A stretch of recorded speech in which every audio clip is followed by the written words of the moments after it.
My name is JJ. If you don't know me, I'm the senior editor at Bandcamp Daily, which is Bandcamp's music magazine arm. I've been a music writer for a very long time. I didn't do it professionally until about 15 years ago, but I have been doing zines since I was a kid. I've also been a musician since I was a kid. My foundation is in punk and hardcore and the early rave scene. So um, that is where I am coming from.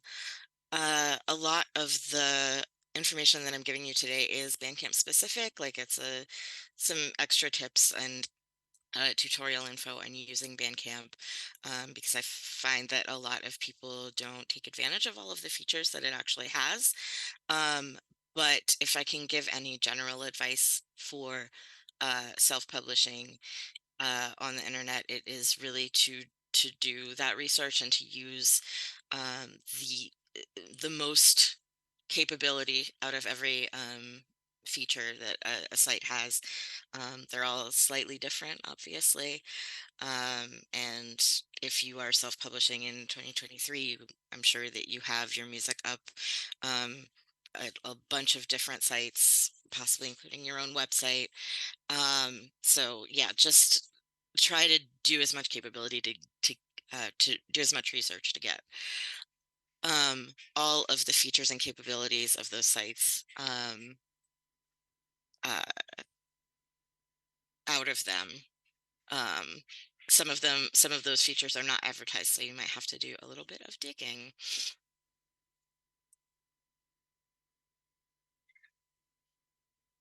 One of the main things that I have found working at Bandcamp is that a lot of people don't necessarily tell their fans that the record is everywhere that it actually is. Via like Smart Links, PR, socials. On Bandcamp, there is the app and community tab, so you can get folks to follow you on the site, and it doesn't hurt to tell people via socials, or it shows not like that you can use that because then they will be plugged into your community and they'll be able to get messages directly from you and notifications about every new release, every new piece of merch, and every time that your music is featured on the daily. So they'll get lots of notifications for you. And that is a really helpful thing in driving sales. 70% of the purchases on the site are for new music. Like people are not necessarily going back and buying old stuff. So when their feed is refreshed and they see stuff coming up in that community feed, like they're more likely to jump on it. Um, I have definitely noticed when I'm getting PR emails or information from labels or artists about stuff that they have coming out that they want me to cover, like they won't link to Bandcamp or necessarily all of the sites that they're using in that email. So again, like it's really important to fill out that link tree fully, like use every single possibility that you have. I think people sometimes forget and only go for the bigger sites. The less work that you have to do for people to like hunt for your album on different platforms that they're already using, the better it's gonna go. There, you can add a release message on Bandcamp to go out with the album notification, and that's in the album editor. Um, so, like, you don't even have to send a separate message when you're uploading your album. Like, you can just automatically throw that information in there, and it will auto-generate an email to everybody who's following you on the site. You can also do that through the artist app, which I find a lot of people don't use, even though it's like really useful. Um, you can pull up all of your stats. You can edit albums directly from the app. You can message your fans. You can add merch. You can look at merch orders. And all of that is like right there in the palm of your hand. it doesn't have the full capability of the website, but there's a surprising amount of stuff you can do um, with the artist app. Um, the Daily is our editorial arm. It's where I work. It's been around for about 7 years, and we cover music in a variety of ways, which gives you several options on how to pitch your music to us, depending on what kind of artist you are. We exist to shine a light on artists all over the world who are using Bandcamp. And again, like, we do encourage you to pitch us. Um, the kind of story will change depending on um, what kind of artist you are, what kind of record you're putting out, the story behind that record, and the community that you're coming from. We generally book our coverage 2 to 3 months in advance, which I know doesn't work with everybody's release schedule, but we have a really laborious process to get an article from start to finish. Like, it is a blog technically, but that doesn't mean that we just like write an article and it goes up, and like we can turn that stuff around really fast. We commission a piece with a writer. They'll either pitch us or we will reach out to them. Um, then we'll work with the writer. They'll need time to write that piece, get it in. We could go through several drafts, several rounds of back and forths with them. And then other editors will double check, make sure everything looks good. It goes through about 4 rounds of editing total, including a last fact checking and final copy editing round. We need to be able to put together an art treatment, like working with our editorial art team. And then we got to draft a social plan around it. So there's a lot of work that goes into actually like putting together one of those articles, which is why we book out so far in advance. Also, like, we cover such an incredibly wide array of music, that our slots, like our feature slots, just really fill up really fast. So please be patient with us and know that that's like the process. I know a lot of musicians don't necessarily know what goes on the editorial side, so I wanted to just really clarify that for everyone. One of the types of articles that we publish are just regular artist profiles, like you would find on every site. These are narrative heavy. We look for very distinct perspectives, very distinct narratives, that we could tell a good story about this artist. Not every artist like has that kind of thing. Sometimes the music is just really good, or they just don't want to talk about themselves that much, or there's a lot of different options for coverage beyond the regular artist profile as well, but that's what we focus on for a good artist profile. Lists are some of our most popular articles, and they're not like the standard, like, very very quick clickbaity lists. They're very well researched, and they like they sort of build out the sound of a particular scene, or this where to start with a particular artist, or artists who are doing like a really interesting thing with a particular instrument. Because lists feature several artists, like, emails are going out, notifications are going out to the fans of every single artist that is featured in that list, which can increase your audience. So, like, think about that when you're pitching lists to us. Some popular lists on the Daily were this bedroom screamo list, uh, musicians who make instruments out of trash, bands who exist at the intersection of punk and reggae, and artists who make soundtracks for films that don't exist. So maybe you or the artist on your label that you're pitching is part of an emerging musical trend like hyperpop. Um, it's more beneficial in that case to pitch yourself or them to us as part of a group of artists, than on their own. And if they or you are not part of a specific trend, you can always pitch a guide to an individual artist if you've got like a really deep discography. And a lot of artists on Bandcamp, especially because they're self-publishing, and don't have the gateway of a label, um, or a specific process, that they have to go through sometimes, um, will have incredibly deep discographies, and so that's really cool for us to dig into.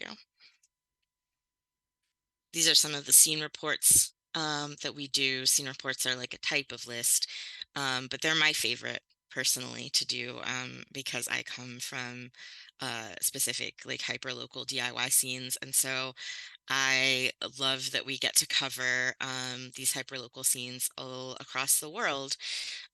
Techno in Uruguay, the new vanguard of Polish jazz, Cincinnati punk, New Weird Vienna, the Sao Paulo underground, all kinds of just cool stuff from all the way all across the world, all different styles. If you're part of a scene, like consider pitching a scene report on you and your friends.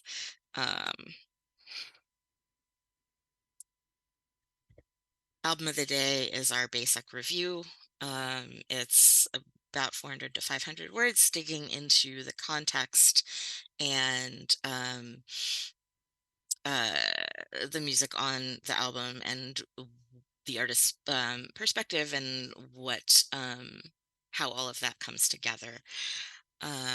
So if you don't have like a specific angle for your album, it's always good to pitch a review.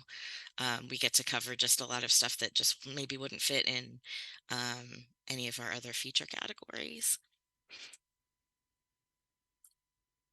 Big Ups is our recommendation column where artists recommend other artists on Bandcamp that they're listening to. And this is a great way in for bigger artists. We don't necessarily we focus really on the margins, and we're not necessarily going to cover something that's going to get covered everywhere else, just because it's going to get covered everywhere else and we have very limited space. So this is a good way to cover bigger artists and also give some shine to smaller artists, which is like big in our mission. Um, and it's almost a way of paying it forward. It drives a lot of music discovery, and it also just taps into something that's really key about listening to and like caring about music, which is just that enthusiasm for sharing other people's music, which I think is really lovely. These are our best of genre columns. We run those every month. As you can see, this is just a snapshot of some of the best jazz columns. We don't give out individual writer emails, but we do work with the same columnists every month for these. You can always contact us and we will pass along your release to that writer. There's a slightly smaller turnaround on the genre columns. So if you have a rush release in a specific genre, consider that approach. They book essentially a month and a half ahead. Labels and PR should use to pitch directly to us. That's my email address right there, jj@bandcamp.com. You can always reach out to me. If you are an artist who's self-publishing, we have a form in the Bandcamp guide that you can fill out, and that equally distributes submissions in between all five of the editors here. My email is like more public than some others, and I know like I get a lot more like I get a lot more submissions than other people. So this was a way of sort of balancing that out and making sure that everybody is hearing new submissions from artists, and that's always like a fun thing. I do that every day. Um, And I do listen to everything in my inbox, even though it's really hard. We do get over 1,000 submissions just through the artist guide per week, and that's not counting emails from label and PR. So we are drowning in releases. But I try to at least just skim through every record, and if something catches my ear, I'll dig into it more deeply. Um, Again, yeah, I do actually listen to everything that's sent to me. People will sometimes write back and be very angry because they think that I didn't, but I did. know if you can. Some general advice for pitching. You'll always want to know who you're pitching to. The specific publication is like every publication covers slightly different things and has a slightly different slant on it. It pays to keep a database of publications and editors and writers and look at what those editors and writers are actually covering. Um, Look at what those publications are actually covering. We get tons of pitches for stuff that isn't on Bandcamp. We wouldn't cover it anyway. It doesn't fit into our coverage mandate. And I know that I always pay more attention to stuff that comes to me and like somebody actually like knows what I cover. Um, it's really helpful. Long lead time is necessary. I know like with self-publishing, sometimes you turn around things really fast.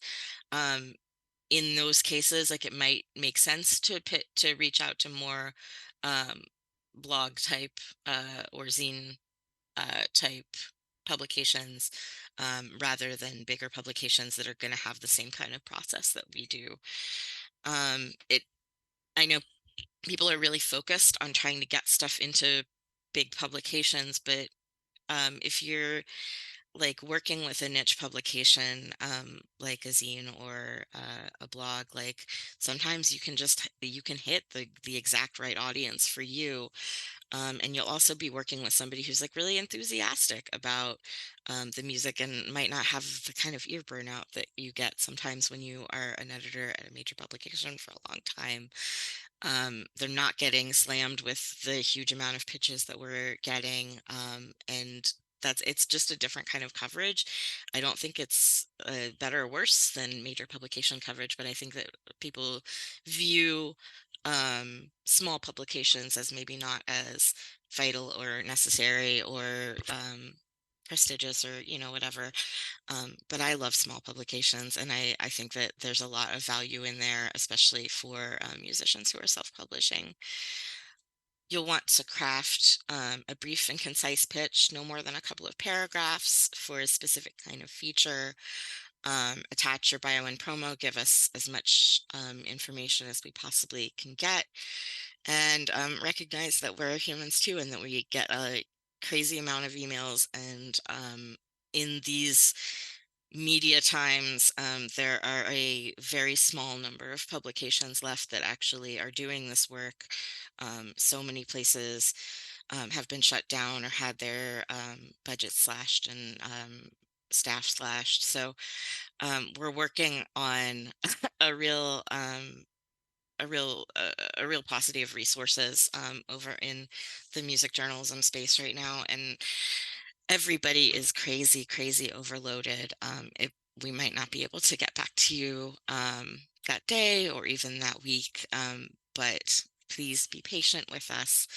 And if we can't cover your release again, like try again next time.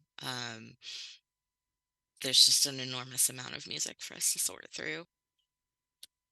Bandcamp also offers a vinyl pressing service for artists who are not working with an established label and don't really have like a route to necessarily like pressing their own vinyl themselves.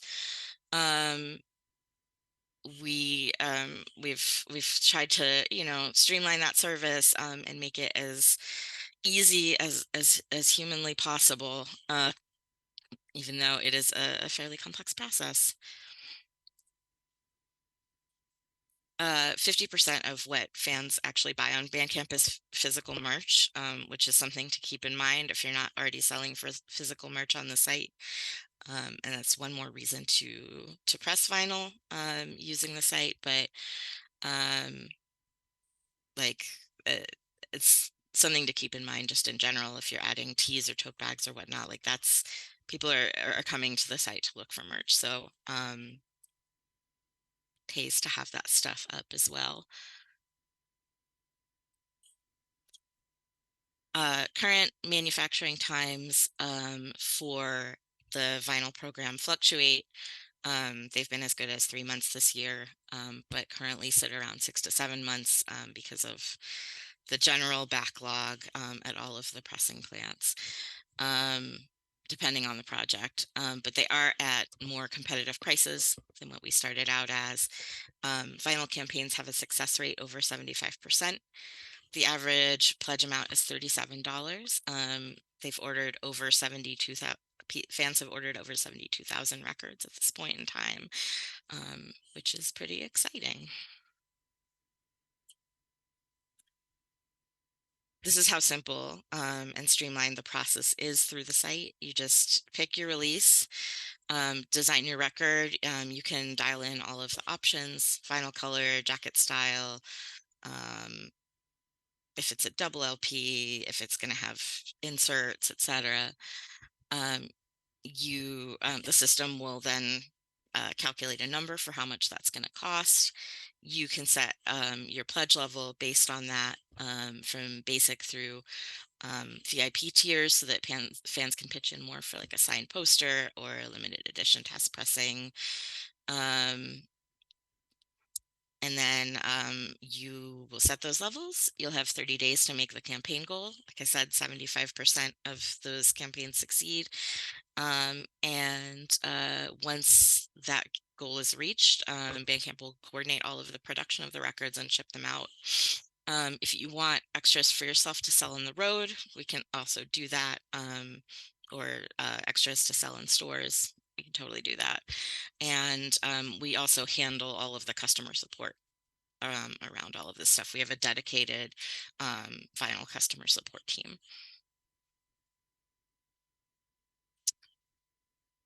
Um, Design matters on the site for sure. Bandcamp is designed to feel like buying something from an artist at a show. So it's like the more customized, the better. Um, when if when a fan arrives on your Bandcamp site, like if they immediately sense that it's yours, that's something that can be really powerful. Here's some examples of some very beautiful sites that people have put together.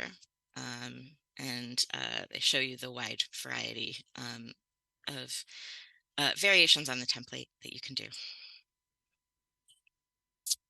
And you'll always want to add an artist image. You can actually do that directly from the app. Um, if you don't have a if you don't have a particular press photo, or you don't want to take one, you can always just put up a customizable image.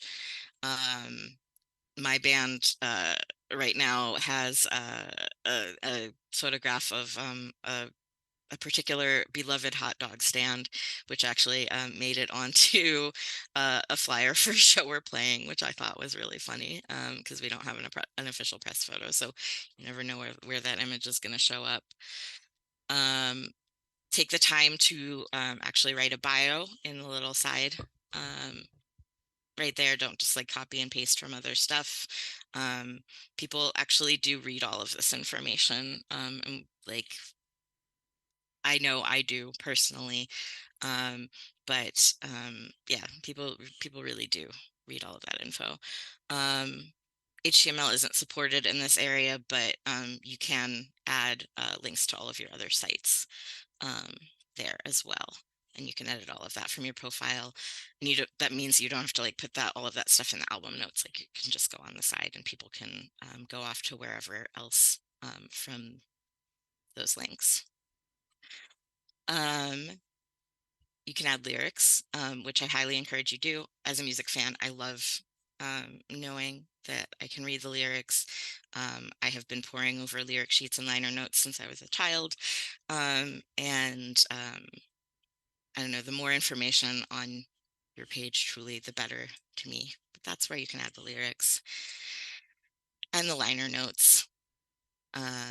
And the more personalized those liner notes actually are, the better. You can actually add video as well, for individual songs, and all of that will show up in this big, beautiful area on your profile. Um, Also important to add the right tags and metadata. I know it's like really tempting to um, tag your release with like something goofy that it's not, like devotional or children's, but um, those people do use those tags. We have hub pages that are arranged around specific genre tags that people that drive music discovery, and people do click through those tags like really frequently to find music. So really important to have all of that. There's also an option where you can recommend other artists that I always really love. That is, it's like having a thanks list in an LP, um, where you recommend the other artists that you like. That was like a main way for me to discover bands when I was a kid, and I still like to check out like who bands that I like are recommending. And you can use the community tab to message your fans. One last just note, in general, like workflow spreadsheets are your friend. They'll help you make sure that you are, like I said, getting everything you possibly can out of the site you're using. And it'll make sure that you're doing all of the little details that you need to do. Every site has its own particularities.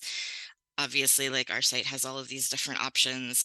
A lot of different sites are going to have like other different options, and you'll want to take advantage of all of that. So if you're working off a spreadsheet, it's really, really helpful. I certainly have one for my band.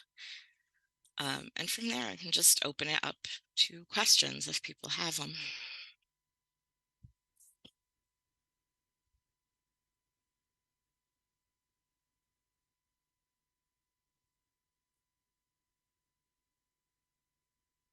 Okay.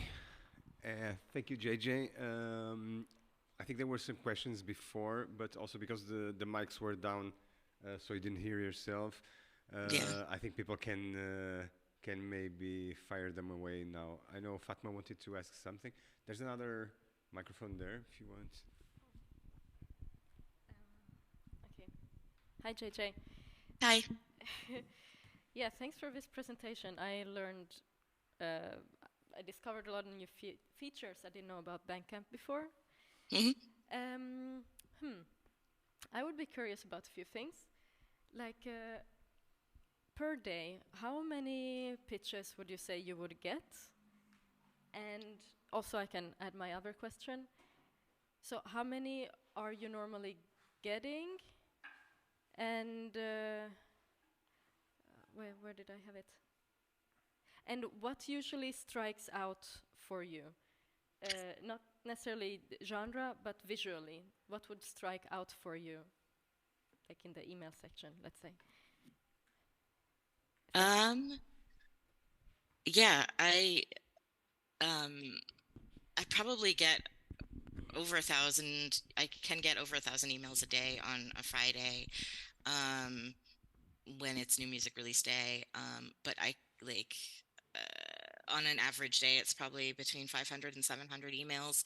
A lot of them are just repeat emails from PR, but I do have to go through them.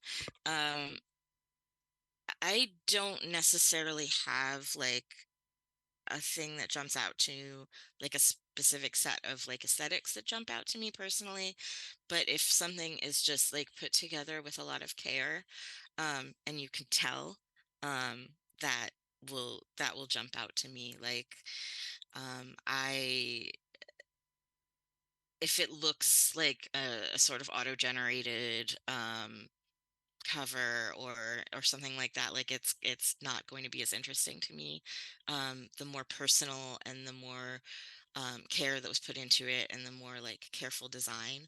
Um, yeah, if it looks generic, like I will probably pass it by, even if it has like, the design of the moment or whatever.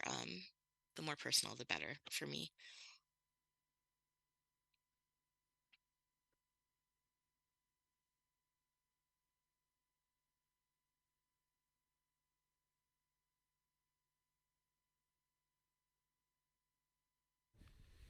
Oh, sorry. So, hi. I have a Hi. question. So I understand the concept of adding the right tags, Hmm. but I don't really understand. Well, it's a kind of ignorance of mine, but I don't really understand the concept of metadata. So to add the right metadata, what do you mean about that? So in the track information, just adding all of the correct track information so that you don't end up when people download the album, they don't end up with untagged MP3s that just like are sitting around and that they don't know what album it is, they don't know what artist it is. I get tons and tons and tons of promos like this, and then the way that I organize my promos, I can't, because I get such a high volume of promos, like I can't possibly keep track of streaming links. So I always ask people to send me downloads. And this will be the case for fans who have like huge music collections too. Like it'll be really hard for them to go through their collections and figure out what artist is what. Um, when I'm listening to promos, I will throw all of those downloads into um, the the Apple Music like listener and sort it by date received. So that'll enable me to listen to like the new batch of promos that I wanted to listen to every day. So if you're pitching, whether you're pitching to writers or you are just doing this for fans, like it really just pays to have all of that track info there so that people can sort that correctly.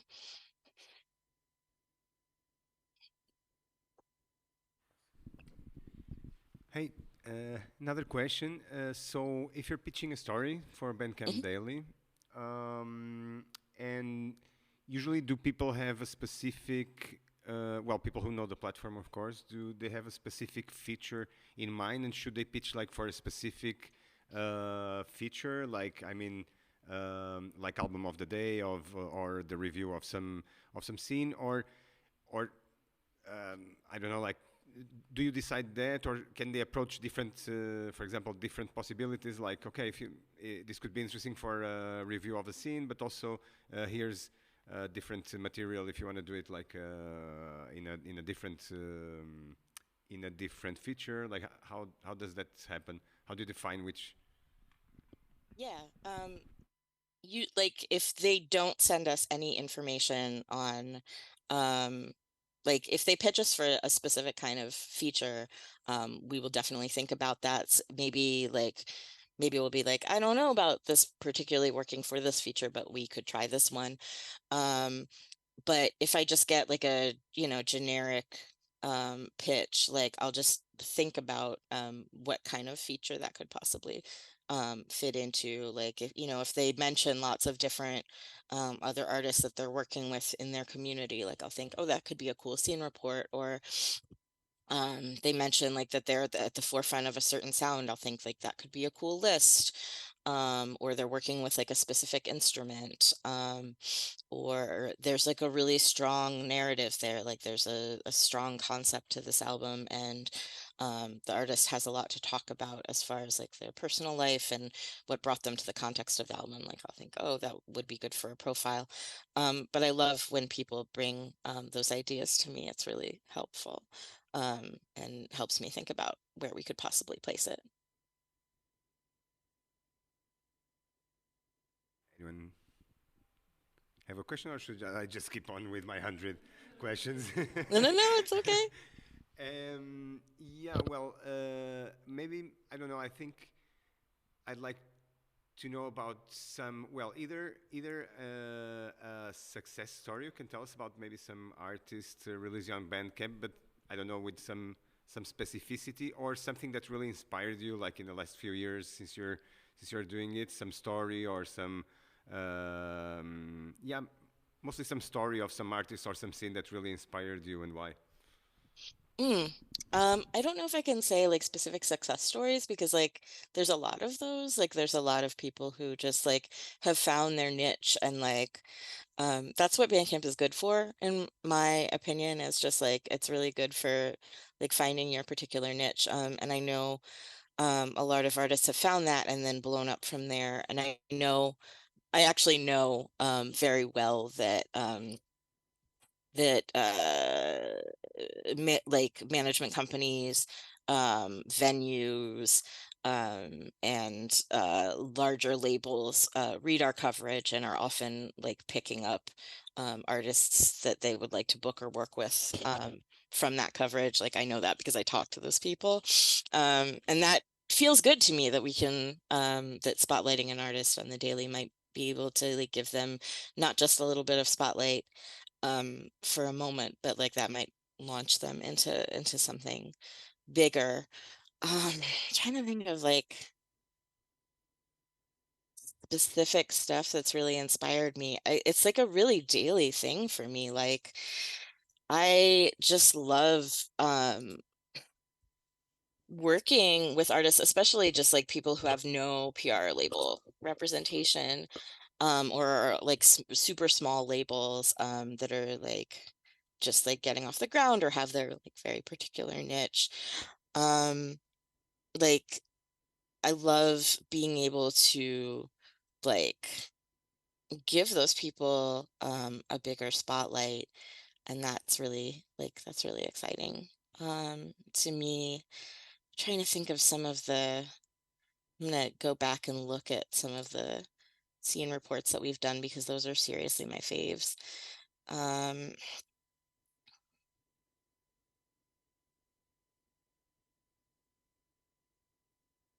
Um, we did one fairly like last year around this time.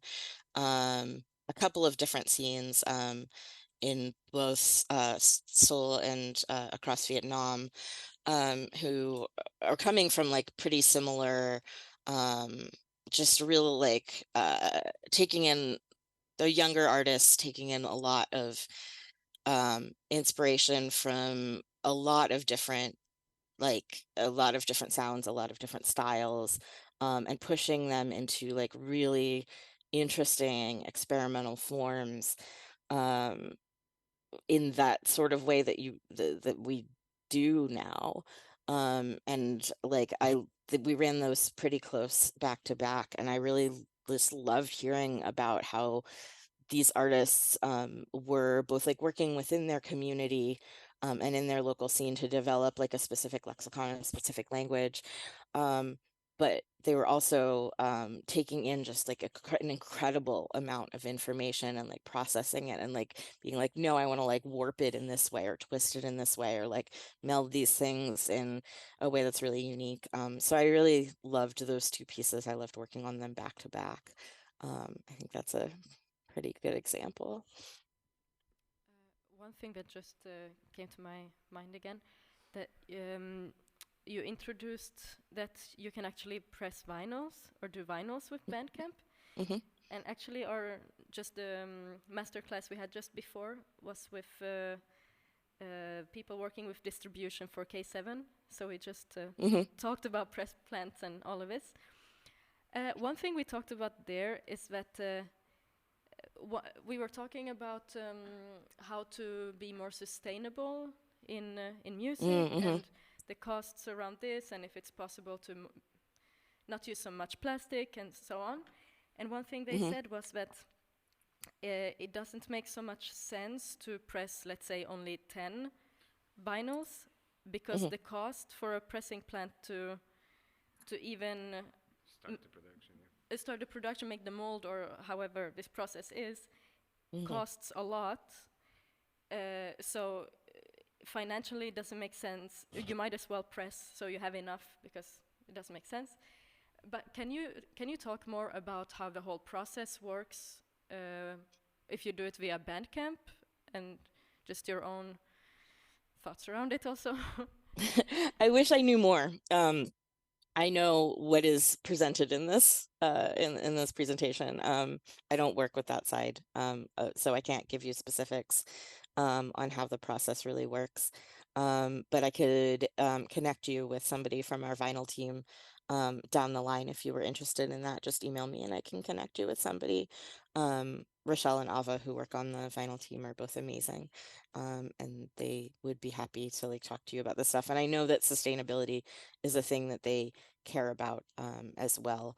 Um, I definitely agree. Like, I think that that doing like incredibly small runs is like it has a big environmental impact and a big cost. Um, I don't think the runs that people do through the vinyl program are super small. Like they're smaller than you might have with you know, like a large indie like K7. But you know, like it's like 200 or 300 records, which is, you know, like it's worth pressing those. My band did we work with a label in the UK, but I think we did a run of like 300 black and 100 color the last time that we did vinyl, and I think that's like a good metric for like a smaller artist. But yeah, no, sustainability is definitely a thing. I know that plants are some plants are trying to figure out greener ways of pressing. Um, I don't know if that's like just bullshit. Uh, but there's a lot of talk about that right now. Um, I know that like when you talk about green capitalism, there is often a lot of you know, there's a lot of obfuscation that goes into there, like carbon offsets are kind of not really a thing, even though they, you know, it sounds like a good idea in practice, but it doesn't actually have much of an impact. So I don't know like what those greening processes are, and I don't know what kind of impact that they have, but definitely worth thinking about. If you don't have vinyl, like doing tapes is such a like a good option for having like a physical medium. They're faster. Um, Tapes are definitely like they've been back for a long time. For definitely the last decade or so, like kids are collecting them for sure. Um, and like I think that that's a slightly more sustainable, less plastic, less waste, and much faster option too if you want to do physical merch.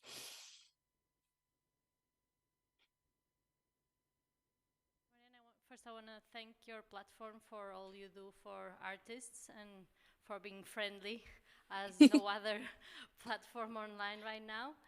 And I was wondering if there's any feature that I don't know of in order to relate our own work with other works that are similar to ours. Like, for instance, doing a playlist with people that kind of play on the uh, same vibes, or I don't know if there's any, because I don't, I know that you can like put your some of your favorite artists, but if there's any feature that I don't know on Bandcamp that can help people get to us through other people that are on our same tribe, let's say. Yeah, the community recommendation, if you're not already using that community recommendation um, option, you can get to that from your artist or label page, and you can recommend other artists that you really like, and they can recommend you. So that's like a really helpful way to do that. There are not shareable playlists yet. Um, I cannot give details. I will only say yet. Um, uh, so it's coming, but like I can't tell you when. And you didn't hear me say that. Thank you so Um, much. Um, well, I wanted to let you know that I think Bandcamp was mentioned and talked about at least like each one of the master classes we had during the whole program as so far. So we started with two master classes about about technology in the music business and how it's affecting the industry and changing the industry. And we demystified a lot of new technologies that are coming out. We also it was very philosophical the first masterclass. Then it kind of got into more into like a hands-on approach. But and then yesterday we had Márcio Laranjeira from Arda Music Business Academy also talking about the history of independent releases, like how the whole recording and label game started and how it changed throughout the decades. And then he gave us a kind of general idea of what release planning process is. And of course, we talked a lot about Bandcamp, and also today during K7's masterclass, because of course they are doing distribution to some kind of retailers, but then there's all the Bandcamp is always there, also present. So yeah, this actually was gonna bring me to the playlisting thing, because we were discussing technologies, and like one very interesting thing that we find in Bandcamp compared to other services is the kind of how the music discovery is done, because it's not algorithmical in this well, at least the part of of the editorial. Also, it's been something that has developed a lot during the last few years. I believe I remember when not when Bandcamp started, because I didn't know it right at the beginning, I think, but at least it was more a sales platform almost with and then this editorial content. And it's nice this way of finding content, because you really dig deep into scenes that you never imagine, you know, like sometimes I find myself listening to stuff that I didn't even know could exist, no? So this is, and sometimes with the algorithm you keep more in your comfort zone, and it doesn't take you as far as what you normally listen to. And one of the things we were discussing was playlisting, and that you got this new feature recently that you can playlist your own the stuff that you bought, and this took us there. That okay, playlisting the music you bought is great, but people like to share. No, like people like to. Okay, it's like when you recorded a tape to give to a friend that you like. You know, like you record this tape with your favorite songs or with your mood that day, and you send it over to a friend to express. So yeah, thanks for this this thing you didn't say, because Didn't say it. because if it would happen, it would be actually quite useful. I was going to ask you if there's any other upcoming feature that you can discuss, or not really. No, I can't, unfortunately. All that stuff is under wraps. But I will say there are no algorithms. Like there genuinely are no algorithms on this. Everything is driven um, by personal recommendation. Like the closest you would get to that is tags, but you curate your own tags. And people can use those tags to bounce to different artists, but there's no algorithm. There's nothing deciding how something gets tagged. There's nothing grouping something into a specific thing. Like all of that is, you do that yourself. And the data is also not being harvested. It's the stats are there for you to use, but like nobody is collecting that information, other than just like looking at general sales stats and like looking at things like how many vinyl campaigns succeed, so that like, oh, how do we make this better? But it's for internal use. It's not being sold to anybody. So like there are no algorithms, there's no data harvesting. Everything is just done on this is personal recommendation. Like obviously like the editorial stuff, like we all pick all of this stuff, and we do, like, this is genuinely music that we like it is not, we don't recommend stuff that we don't like just because somebody is telling us to do that. We have pitch meetings every Tuesday. We are always talking in Slack about music that we like, sharing music that we like. And like that is coming from humans. Like it is all coming from humans, and like all of the discovery on the site is also driven by humans. It's all like looking at your friends' feeds and what are they buying, looking at community recommendations, flipping through tags and seeing like what else is tagged with a genre or sound that you might like. Um, all of that is just totally like human driven. So Well, that's amazing and quite very reassuring to know that a, well, a platform that is quite big and that so many that is being used for by so many artists and so many fans, that is not that is human run, you know, and not algorithmically run. So yeah, thanks for that. Also, I don't know if yeah. anyone has further Uh, questions. yeah, if anyone else asks, because I have one, I want to also ask. Anarita, you want? No? Just in between, out of curiosity, you pointed out a couple of times that you like especially working with small acts that don't have a PR. This Hmm. you mentioned. Can you elaborate on that? Why? What's wrong with PR? Is there Nothing's wrong something with wrong? PR. There's nothing wrong with PR. It's just that like that's going to get covered a lot of other places.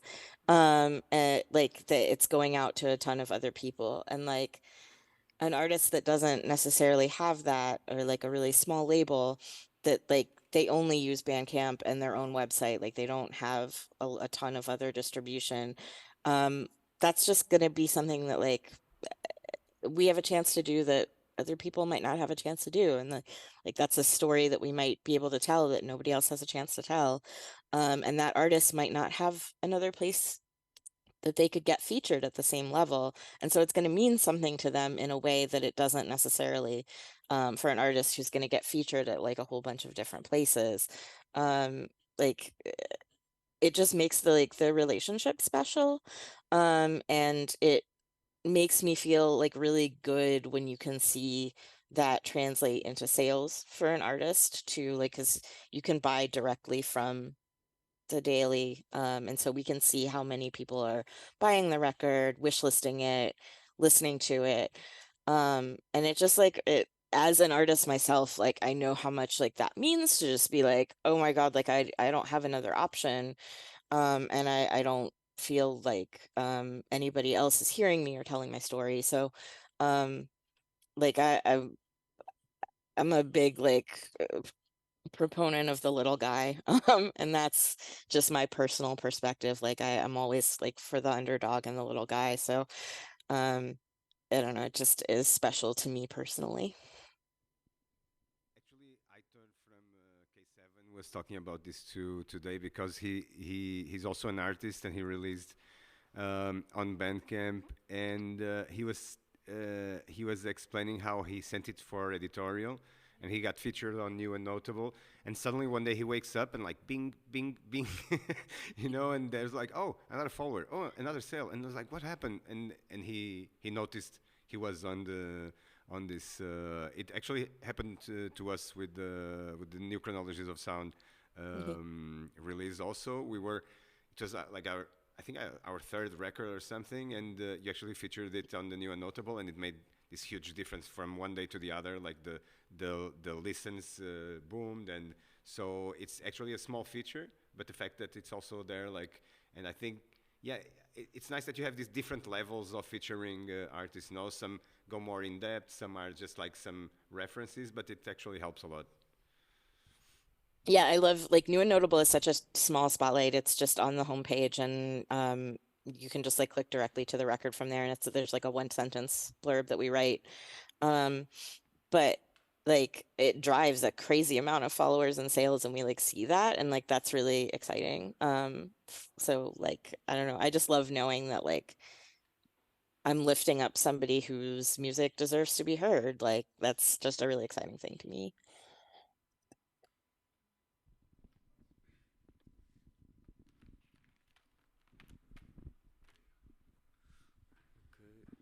So I was thinking about so the pitches and the features, all of that. You humans decided, not algorithms, but Hmm. humans have patterns too and tastes.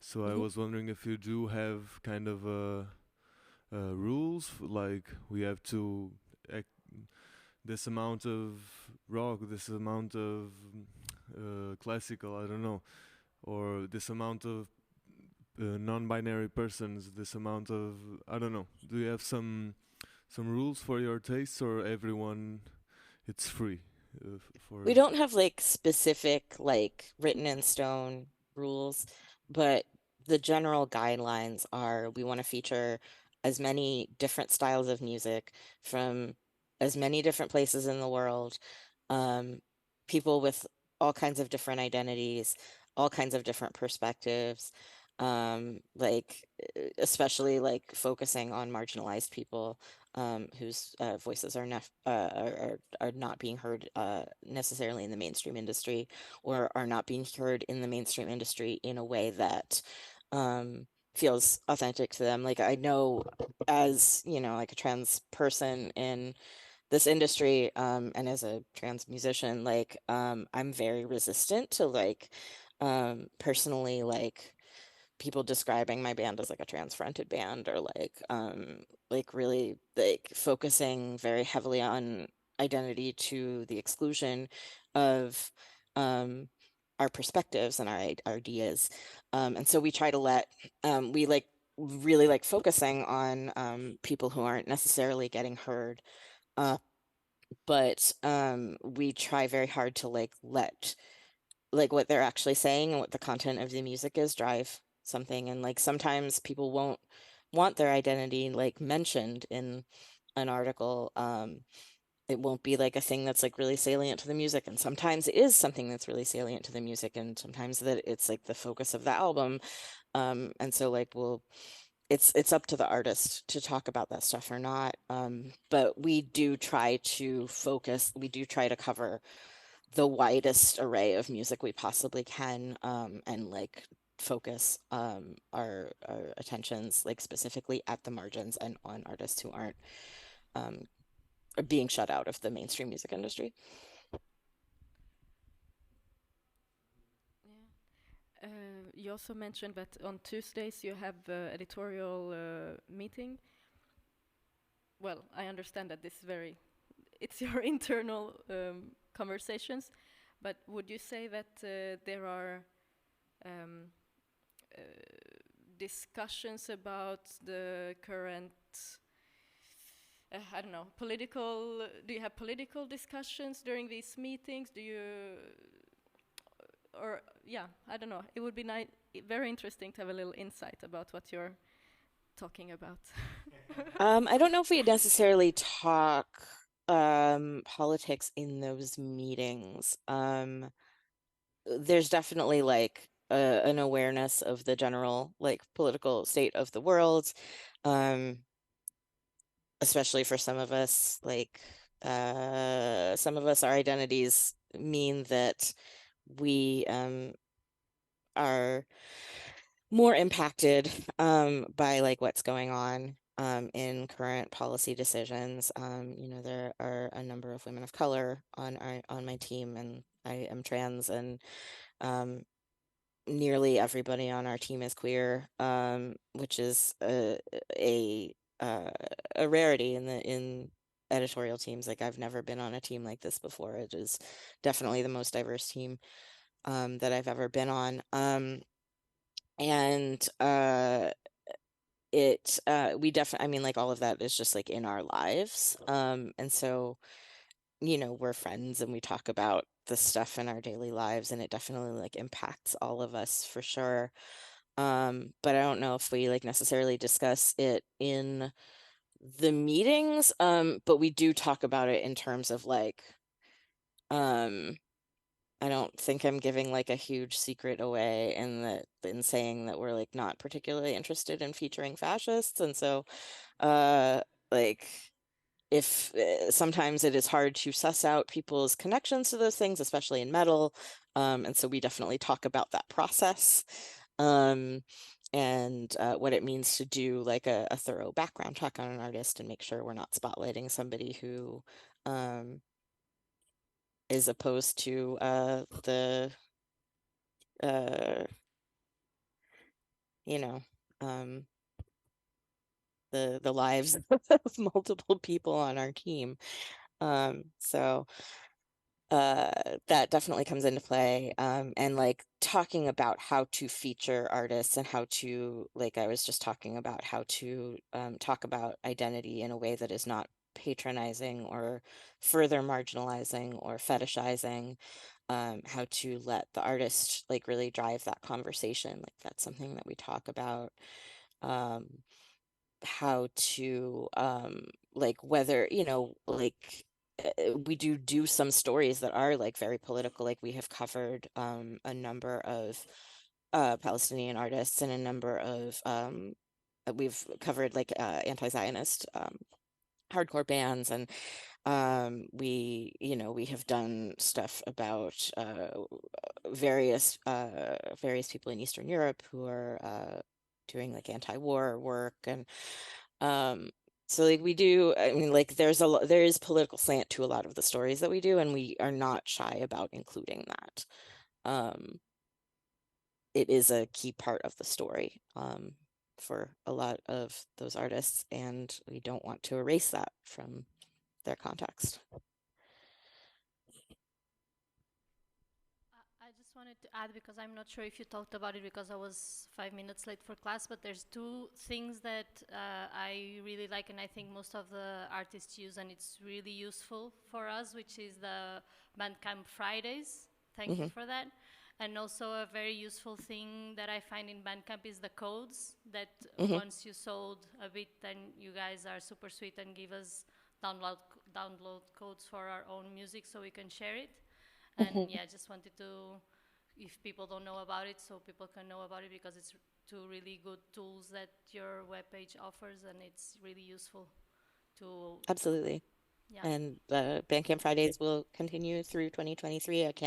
I don't know personally the plan for continuing them beyond, but I, I, I, I can't see them stopping at this point, and I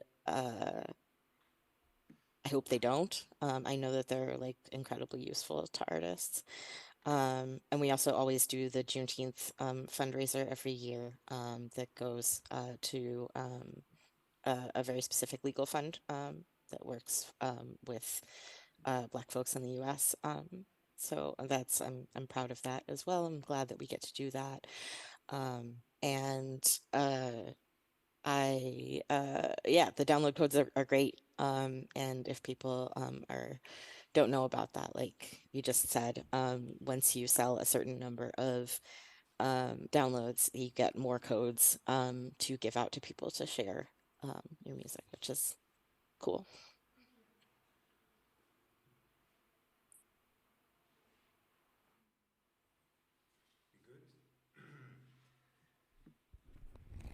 Okay, so if no one has further questions, I think I'd like just to ask you to maybe think about what would be uh, an important piece of advice or insight that you would give like emergent musicians and emergent labels, um, independently can be connected to Bandcamp or not, you know, like just what, like from your experience in this field as a Bandcamp editor, but also as an artist yourself, Yeah. and like you contact with the emergent artists every day and emergent labels. So yeah, like what do you think would be one or more pieces of advice or insight that you'd like to share? I think just coming back to like something that I said during the presentation, like um, there's a massive amount of music out there, um, and very few people listening to it in like a music journalism or critical position, because media has been so decimated. And like media, music, tech are all at this like really critical juncture where there's just a lot of layoffs happening. And like people are really like working on a shoestring. And so can seem like really impenetrable, and like you're just not getting heard, and you're making music and it's just going into the void and nobody's listening to it. And I know that feeling, and it's so frustrating. Um, I it's really just the system. Like it's not reflective of the quality of your music necessarily, or um the like try not to get discouraged by it. It's really hard not to, but there's just so much out there. And like, and as a corrective to that, just like finding your niche, finding your people. I always say, like, I would love to play a show to 50 people who like get my music rather than like a crowd of, 500 that like maybe like 10 people in there like actually care what I'm doing, and like the rest of the people are just like at the bar and don't give a shit. Like, uh, uh, it matters more to like build those genuine connections, and like have music be this like really uh, beautiful creative like connective tissue between um artist and listener. Like the quality of those connections is like way more important than like how popular you are, like how big you are, like whether you got a feature in Pitchfork or The Daily or like whatever. Um, I don't know. Like I know that that's hard to it's hard it's hard to focus on sometimes, but like that I really think about it that way. And I think that you kind of have to in order to survive in this environment, because like the signal to noise ratio is so high, and everybody is so overloaded. Um, just being patient with people, I think, goes a long way in this business. Being patient and kind, um, and I don't know, like I understand when artists blow up at me because we're not featuring them. Like I get it, um, but just being patient and kind and trying to understand that we're all running at like incredibly overloaded capacity is really helpful, if that makes any sense. Makes a lot of sense, I think. So I don't know if no one has any further questions. I think we'll call it a wrap. I don't know if there's something else you want to share or if we'll just wrap it up. Okay, guys. I'm good. Yeah. Last chance for questions. Okay. So thanks a lot for being with us. It was really was a pity that you couldn't fly here, because it would also have been great to have you around. It's sunny. And yeah, but thanks anyway. It was really nice to host you even remotely and to have this talk. So yeah, thanks a lot, and please keep up the great work. Thanks, guys. It was good to see you and good to meet you even virtually.